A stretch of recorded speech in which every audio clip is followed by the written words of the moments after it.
Oh guys, kasi panay ulan dito sa amin.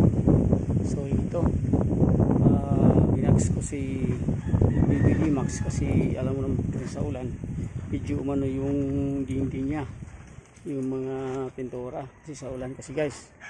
So ito, binags ko kasi kawawa naman. Wala pa kasing bubong tong grahe niya guys. Eh pag medyo may kabudget na. Ito guys. So medyo makinis na siya guys. Ito yung ano niya.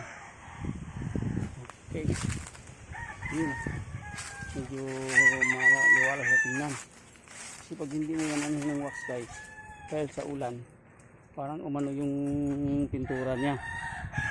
So mas magandang i-wax mo talaga para maano mo siya.